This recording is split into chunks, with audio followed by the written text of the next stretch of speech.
Hello, my name is Zachary William Garnett, and I'm applying to be a newspaper food critic. Growing up in the big city, I always received the newspaper early in the morning. One of these days, I was browsing through the food critic section, and I saw a recipe for a really nice lentil soup that he had tried in a local restaurant, and it made my mouth water. And I was so hungry I almost started ripping the paper and eating it. And ever since that moment, I've always wanted to, review the newspapers. I don't see the newspaper going out of season anytime soon. I know a lot of people will consider television or the internet the biggest source of information these days, but I still believe that newspapers are a valuable source of such information. I do believe that the newspaper is an underrated medium. It's actually my favorite medium, sometimes medium rare. What makes me qualified for being a newspaper food critic? Well, I'll tell you. Some people say that being a food critic is a very difficult job. For me, however, I have no trouble at all describing in great detail delicious culinary treats.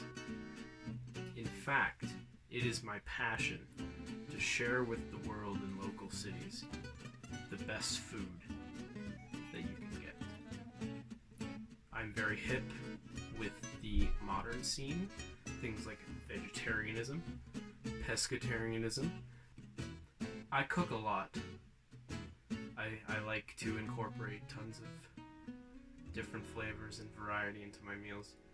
My guests always appreciate the effort I put into my culinary adventures. I'd say I have a lot of expertise in the area of food in general. I believe that my personality and wit will shine through my reviews. When I eat food, I like to keep a journal, and sometimes I write quick little jokes about the food that I'm eating, and then I reference those in my reviews. I make my own reviews. I've kind of been practicing. I'm very diligent. I believe that perseverance and dedication to the job will make me a great fit. In case you aren't convinced of my abilities, I actually have a few examples. So let's take a look at those now.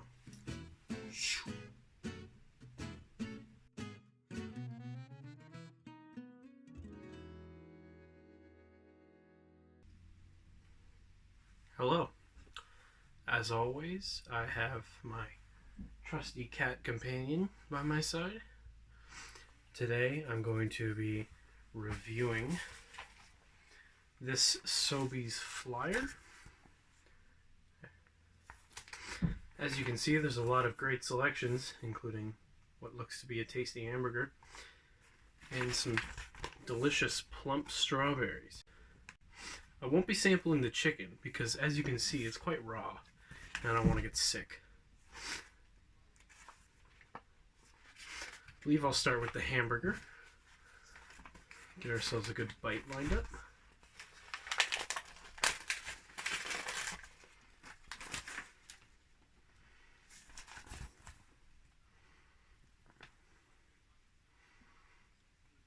Not as juicy as it looks in the picture.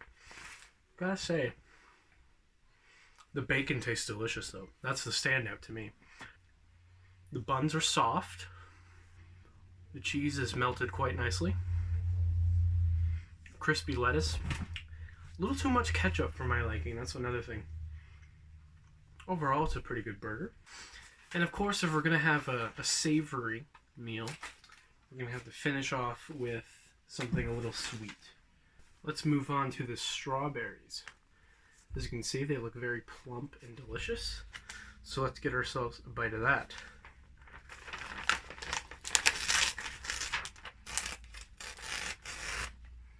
Bit off a little more than I could chew there.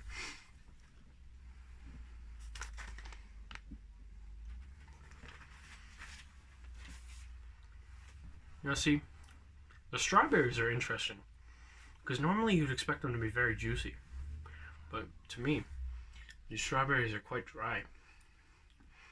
They aren't as plump as I would have liked them to be either. They're kind of thin, almost paper thin. It tastes very store-bought. You can tell this is a Sobeys flyer, whereas with other flyers such as Giant Tiger, you get a different taste. Yeah, I don't think these are fresh strawberries. These are quite gross. Yeah, I don't want to eat that. Well, that's all the time we have today for the Sobeys flyer. Overall, I'd give this meal maybe a 6 out of 10.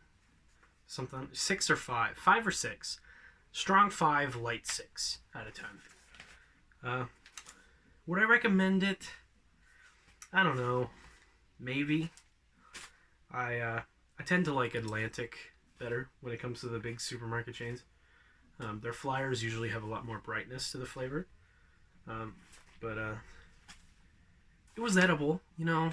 It didn't really stand out much. But it was fine. It was alright. The burger was excellent, I will say.